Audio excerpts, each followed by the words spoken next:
Good morning, LinkedIn followers, and also welcome to my series, Season 3, Session 2 of our 2021 video series.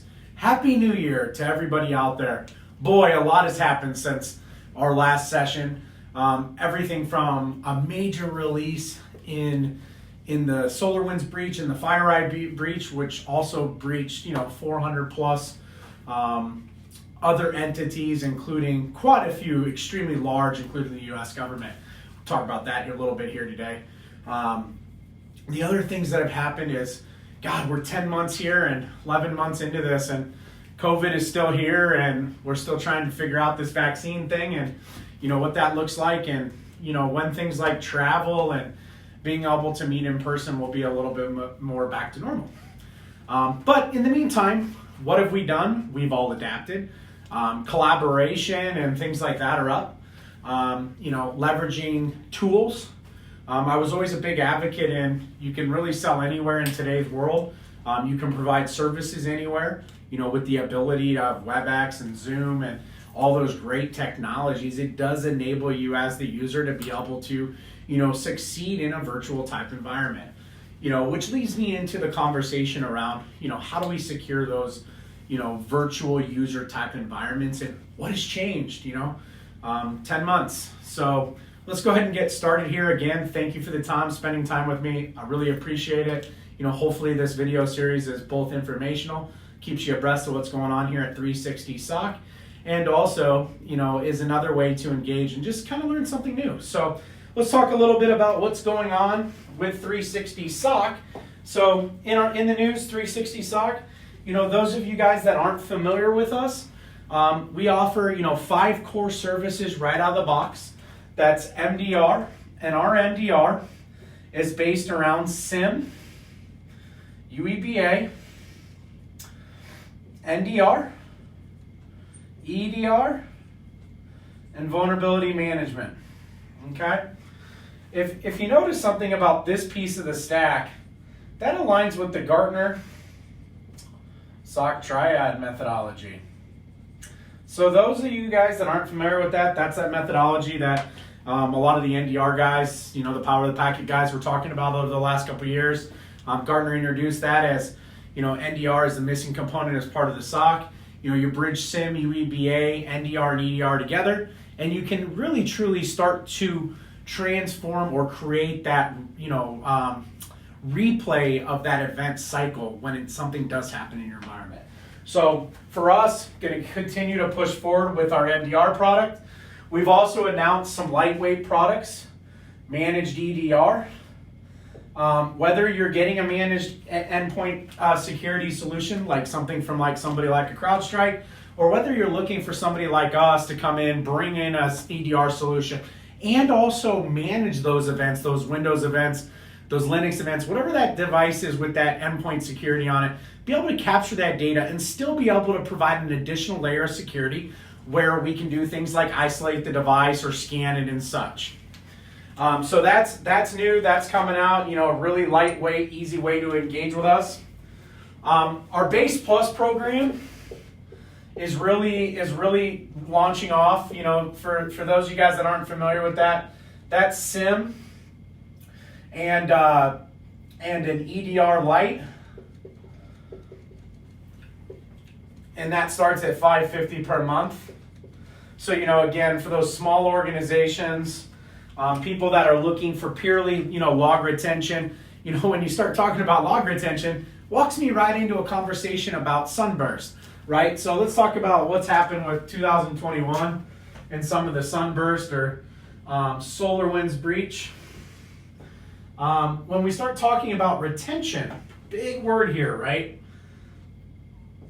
Why has retention become important? When we look at this last breach, retention became extremely important because the breach happened anywhere from 14 to 8 months ago. So when you start thinking about 14 to 8 months ago, when you start thinking about those SOC solutions you're using, you start thinking about the SIM you're using, you start thinking about how you're storing this log data.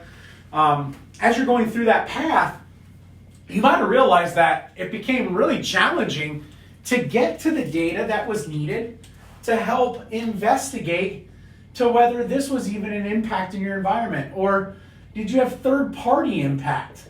A lot of people aren't talking about that right now, but it's one of the questions we've asked, a lot of our customers and our SOC users are, what are you hearing from your platform providers, your SaaS providers?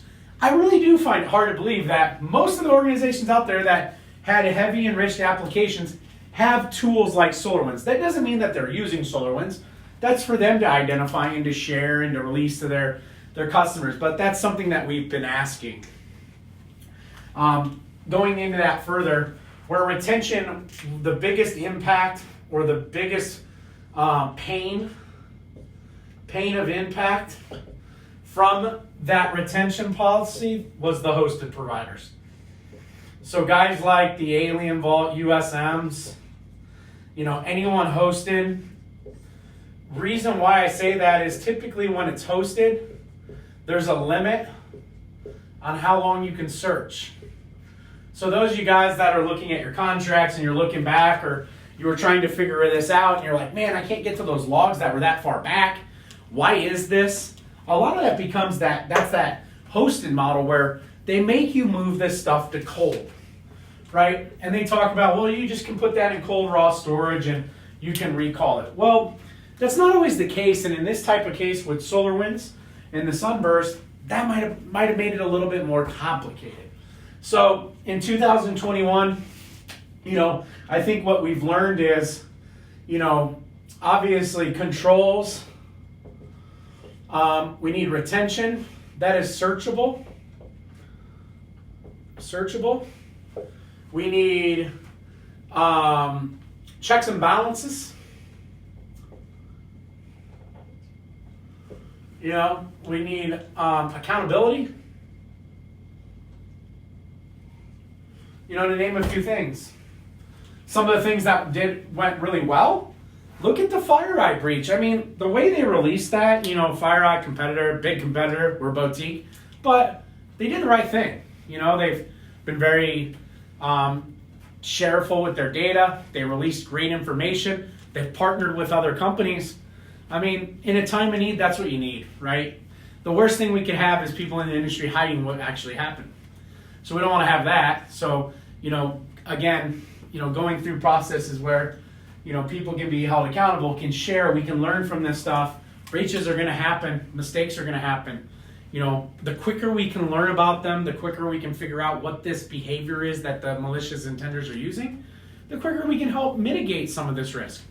So, those are just a few things. 2021, what's been going on, with both the breaches. What's kind of new at 360 SOC, I talk about the Base Plus is going to continue to move forward. Our MDR, our award-winning product, if you're looking for layers of visibility managed by an award-winning team that leverages both the next generation of automation in addition to threat intelligence, coupled by a great award-winning team, our MDR solution can be a great benefit. For the largest of large organizations, you already have a SOC. SOC, yes. Don't forget about our platform as a service. That's our SOAR with 100% ROI on day one. Guys, my name's Chris Ichelson. I'm the founder and CEO of 360 SOC.